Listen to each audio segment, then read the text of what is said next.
Toc Toc Sénégal.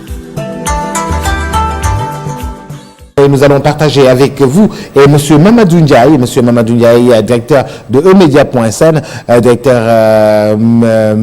Mamadou Ndiaye, avec qui nous allons parler de la requalification des métiers. Rien ne sera plus comme avant, après bien sûr cette crise de Covid-19. Juste le temps de voir le reportage de Oumou Kalsoumba. Et puis, ce sera dans quelques instants.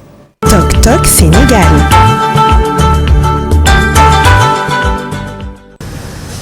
Les évolutions en termes de métiers ou encore de développement ultra rapide des technologies entraînent un besoin constant de nouvelles compétences dans les entreprises. Souvent, les employeurs estiment que certains employés recrutés ne répondent pas aux besoins de l'entreprise. Pourquoi ? Ce qui peut l'expliquer, c'est que malheureusement, beaucoup d'entreprises pensent que la performance est uniquement liée à la compétence. Alors que la performance n'est pas seulement liée à la compétence. La performance, elle est liée à 3 facteurs que je vais appeler le système SVP, comme s'il vous plaît. C'est-à-dire que pour qu'il y ait performance, il faut qu'il y ait du savoir, S, il faut qu'il y ait du vouloir, V, et il faut qu'il y ait du pouvoir, P. Savoir, c'est la question de la compétence. Effectivement, pour que quelqu'un puisse être performant, la première condition, c'est qu'il soit compétent. Techniquement, qu'il ait des savoirs, des savoir-faire et des savoir-être, qu'il puisse combiner pour pouvoir faire du résultat. Mais ça ne suffit pas. Il faut également que la personne, en plus de sa compétence, elle soit motivée. Un exemple ? Vous prenez un chauffeur, vous lui donnez qui a 20 ans d'expérience, donc qui a conduit, qui maîtrise la conduite, qui sait conduire une voiture comme il faut. Vous lui donnez un salaire de 10 millions, je dis n'importe quoi, donc il va être motivé. Mais vous lui donnez une 2 chevaux qui est pourrie et vous lui demandez d'aller chaque jour à Thiès en 1 heure, est-ce qu'il va être performant? Il ne le sera pas. Vous prenez le même chauffeur, vous lui donnez une Rolls-Royce, il est très compétent, mais vous lui payez 1000 francs par mois. Est-ce qu'il va être performant? Non. Donc vous voyez que ce n'est pas seulement la compétence qui doit être en jeu. La performance, c'est la combinaison simultanée de compétences, d'une motivation et de conditions de travail favorables. La formation dans tout cela. Aujourd'hui, il y a beaucoup d'efforts qui sont vers la mise en adéquation entre la formation et les besoins des entreprises.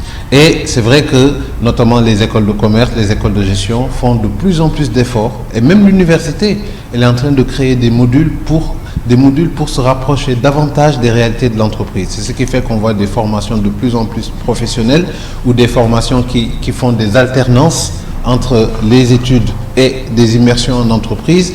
Donc il y a de gros efforts qui sont faits pour renforcer cette adéquation entre la formation et l'entreprise. Au Sénégal, notre tissu économique est dominé par le secteur informel. Comment ce secteur non structuré arrive-t-il à gérer le facteur compétence ?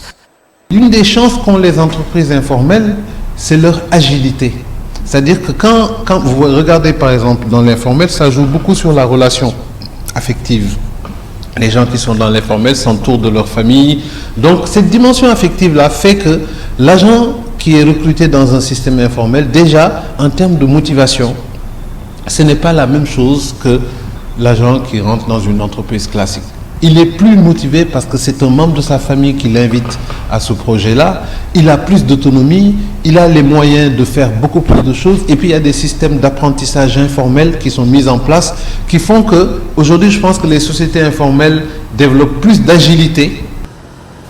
Le management a aujourd'hui bien compris l'importance des ressources humaines. L'évaluation des compétences a donc pris tout naturellement son essor, notamment pour permettre à chacun d'évoluer dans sa carrière. Toc Toc Sénégal. Monsieur Mamadou Ndiaye, bonjour. Bonjour Boubacar. Vous allez Bonjour, bien? Bonjour. Oui, je vais très bien. Et vous? Ça va très bien, merci. Mercredi, jour de l'argent. Jour de l'argent, jour d'économie, mercredi. Toujours éco. Alors, Monsieur Ndiaye, aujourd'hui, vous êtes concentré sur le capital humain. Oui. Pourquoi le capital humain? Boubacar, le capital humain, c'est ça qui fait la différence entre tous ceux qui veulent entreprendre. Et même les pays aussi sont des entreprises. Les pays doivent préparer donc leur population à une à une meilleure situation, à un meilleur être. Et par conséquent, il faut le préparer en amont. Tout pays qui propose à ses populations des plans de formation est un pays qui se prépare au futur. C'est un pays également qui peut faire face demain aux enjeux de compétition. Un pays qui ne valorise pas ses ressources humaines est un pays peut-être qui ne serait pas demain compétitif. Et ici, il est toujours question d'adéquation entre la formation et l'emploi. Oui, c'est le gros problème depuis la nuit des temps. Parce que souvent, les écoles de formation fermaient les yeux sur la réalité de l'entreprise, sur le monde de demain, c'est-à-dire le monde de l'emploi. On établissait des critères d'admission dans les centres de formation. Et on disait aux jeunes de se conformer aux critères d'admission. Et après, les jeunes, ils sont maintenant confrontés à l'insertion. C'est une grosse difficulté déjà, au départ.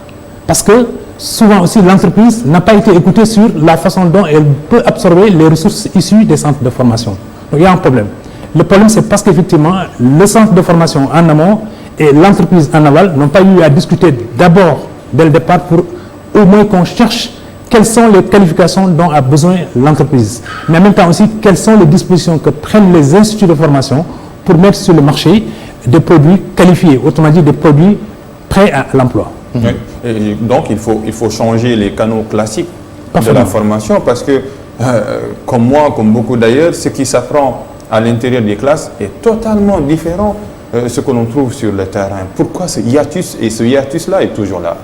Mais il y a beaucoup d'explications. Notre ami Abdoul Alfadia, qui est un expert des questions justement de ressources humaines, l'a très bien expliqué. Mais le pourquoi, eh bien, c'est simplement parce que il n'y a jamais eu d'osmose entre le monde de demain, c'est-à-dire le monde de l'emploi. Celui qu'on forme en 2 ans, 3 ans, on doit savoir au bout de sa formation quel va être justement son profil pour qu'au moins tout de suite une entreprise capte ce produit déjà fini. L'absence de dialogue entre cette entreprise et cet institut de formation fait que le jeune formé, lui-même, il est au milieu de nulle part. Il ne sait pas où aller. Souvent, quand on lui fait des propositions, en regardant peut-être le désagrément auquel il est astreint, il se jette. Mais il n'est pas qualifié souvent pour les emplois pour lesquels qu'ils ont proposés. Et donc, cette difficulté-là fait que l'entreprise et l'institut de formation ou les centres de formation doivent au moins se poser à nouveau pour regarder maintenant comment les deux pôles peuvent s'interpénétrer et arriver à mettre sur le marché justement des produits qualifiés. Boubacar, j'ai eu le bonheur pendant cette semaine de rencontrer un certain nombre d'experts justement de ces ressources humaines. Le directeur de l'apprentissage, M. Dia, qui m'a dit il y a 434 000 jeunes apprentis qui sont dans les petits ateliers là qu'on croise à tous les coins de rue. Apprentis, menuisiers, mécaniciens, qui sont dans menuiserie métallique. Dans la menuiserie métallique. Mais merci, voilà.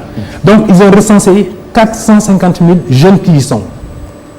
Et souvent, ils y sont simplement parce que peut-être c'est un oncle, ou bien un grand frère, ou bien un grand-père, ou alors un voisinage qui a fait que peut-être on met le garçon là pour éviter qu'il justement soit dans le développement. Or, dans les instituts de formation, ils ont remarqué, c'est le même professeur qui me l'a dit, il y a à peu près 87 000 jeunes qui y sont formés. Or, quand on regarde le profil justement des formations, on s'aperçoit qu'il y a un jugement dans le secteur de formation informelle.